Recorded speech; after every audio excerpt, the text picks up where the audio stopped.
আচরণবিধি লঙ্ঘনের জন্য যদি প্রমাণিত হয় তাহলে আপনার প্রার্থিতা বাতিল করা হতে পারে। কিন্তু দেখা যাচ্ছে এই যে চিঠি নির্বাচন বোর্ড দিল সেটার উপরে কোনো সিদ্ধান্ত প্রদান করা হয়নি।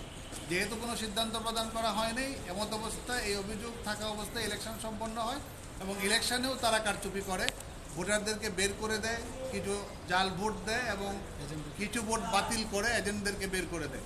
এই অবস্থায় উনি আরেকটা অ্যাপ্লিকেশন করেন, নিপুণ আক্তার, সমাজ কল্যাণ মন্ত্রণালয়ের যে সংশ্লিষ্ট অথরিটি সেখানে, যে এই বিষয়গুলি খতিয়ে দেখার জন্য। তারা সেগুলি কোনো ইনভেস্টিগেট করে না। এটা তাদের আইনগত দায়িত্ব, আইনের 9 দ্বারা সুস্পষ্টভাবে বলা আছে এটা করার জন্য। এটা না করে নির্বাচনের ফলাফল তারা ঘোষণা করেছেন।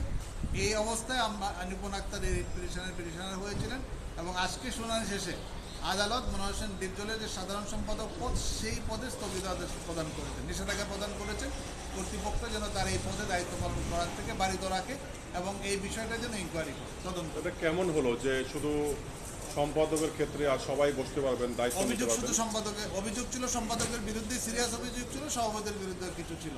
সম্পাদকের বিরুদ্ধে যে অভিযোগ ছিল সেইটাই, যেহেতু সিরিয়াস অভিযোগ ছিল সেটাকে আদালত কনসিডারেশন নিয়েছে।